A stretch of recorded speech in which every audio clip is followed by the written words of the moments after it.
Calorie restriction is a dietary regimen that restricts calorie intake, where the baseline for the restriction varies, usually being the previous unrestricted intake of the subject. Calorie restriction without malnutrition has been shown to improve age-related health and slow the aging process in a wide range of animals and some fungi. But notice that it didn't say humans. CR is one of the few dietary interventions shown to increase both median and maximum lifespan in a variety of species, among them yeast, fish, rodents, and dogs.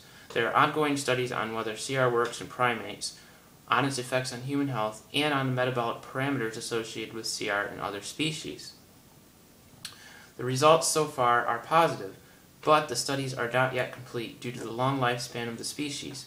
Among the current studies, one at UCSF is looking at long-term CR practitioners, including the psychological factors that keep them motivated to stay on a CR diet. Now, I thought it would be worth noting some of the health concerns with calorie restriction. Now, there have been some positive effects that have been shown with humans, such as cardiovascular risks have been reduced and improved memory. But other than that, there's been far more health concerns that have been attributed to calorie restriction than its positive benefits. And of course, this information that I'm getting is from Wikipedia, and of course all of the sources are there for those who are interested in looking at this. So, although studies show that calorie restriction can improve longevity and health in model organisms, and studies in humans demonstrate reduced risk factors for major diseases, the long-term effects on humans are still unknown, which is an important thing to keep in mind. Now, there's been shown to be musculoskeletal losses.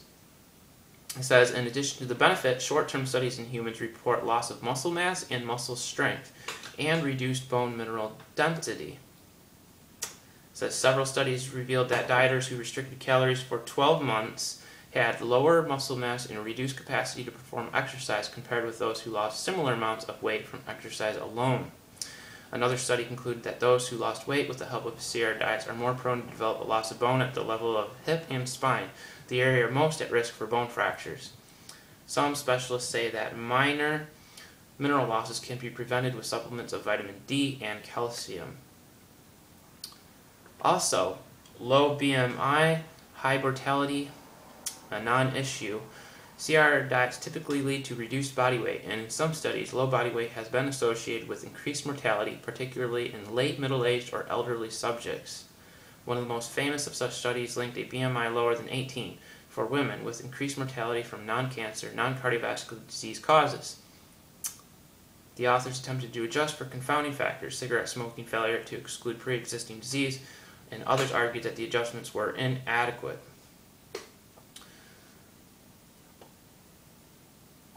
It says, in any case, epidemiological studies of body weight are not about CR as used in anti-aging studies. They are not about calorie intake to begin with, as body weight is influenced by many factors other than energy intake. Other concerns are triggering eating disorders. Concerns are sometimes raised that CR can make people feel hungry all the time and may lead to obsessing about food, causing eating disorders.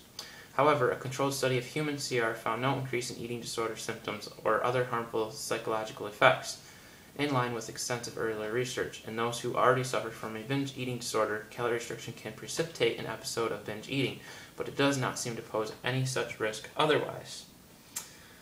Also, it's not necessarily for the young or those with low body fat. It says the effect of these diets on people who want to lose weight is controversial. Although calorie restriction may provide quick weight loss, several studies have shown that the body adjusts to the new diet in about 6 months. Researchers argue that people who have little body fat should not use this method of losing weight, but rather should exercise more because calorie restriction in this case can be harmful. And of course, then there's other miscellaneous concerns. It has also been noted that people losing weight on such diets risk developing cold sensitivity, menstrual irregularities, and even infertility and hormonal changes.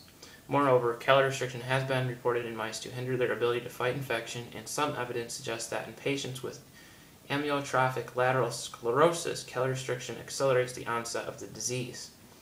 Excessive calorie restriction may result in starvation unless metabolism is also slowed by some means.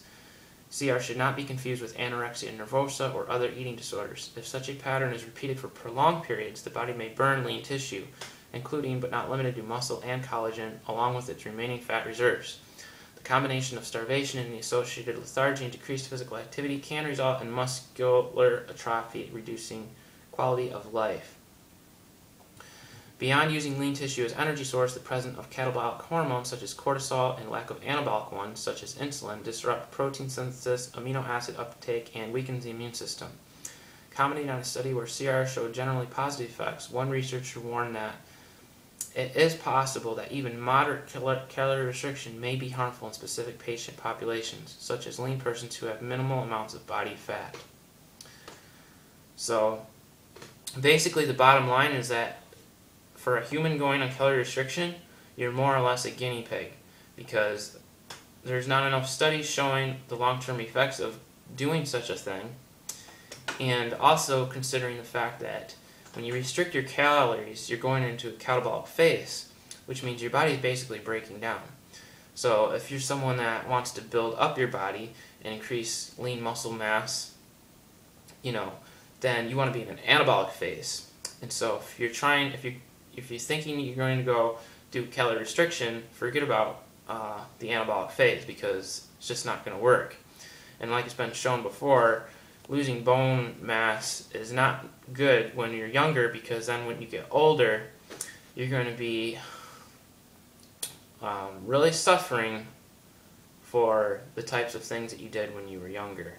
So generally you want to build up your bones so that in your elderly years, when you aren't working out as much, not eating as well as probably you used to in your younger years, your body has that good bone mineral mass, that it needs, so that you just don't really deteriorate really quick and just, you don't want a poor quality of life in your elderly years, and that necessarily wouldn't happen if you took care while you were younger and didn't really, restrict yourself so much when you were younger. Basically is what I'm trying to get at. So, although there's a couple, improvements in health, it's worth noting now that there is many health concerns. And so, obviously, a lot of people eat a lot more than they do need. That's pretty much a given. Most people eat a ton of food.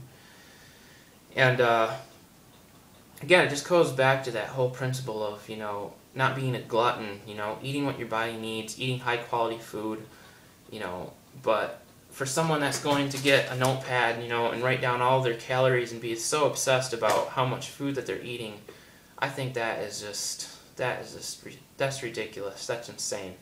And people who think that by, eating 1,200 calories a day and thinking that it's going to give them, 5 more years of life, really don't understand reality, because the fact is nobody knows when they're going to die, and they could die tomorrow, they could die in a year. And I understand that they're trying to do the best that they can so that they increase their lifespan, but when you really think about it, we aren't really all that in control of how long we're going to live, when you really think about it. I mean, there's things that we can do to influence it. If you eat a healthy diet, you have better chances.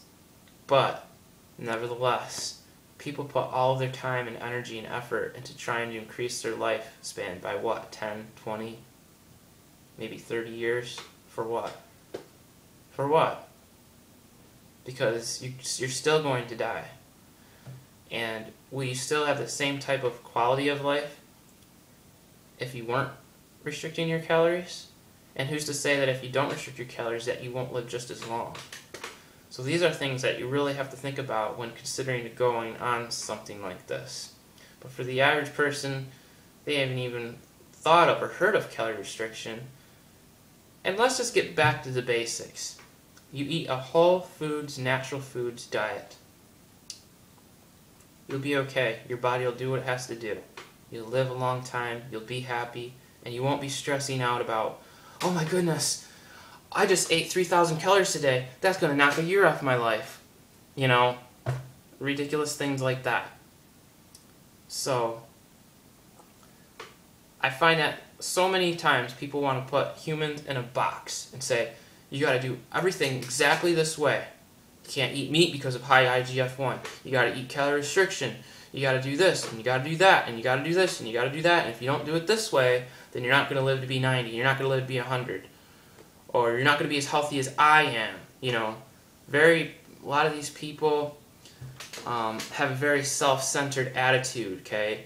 They put themselves up on a pedestal and think that they're better than everybody else because they think that, oh, I'm going to live longer than you because I'm not eating 3,000 calories every day.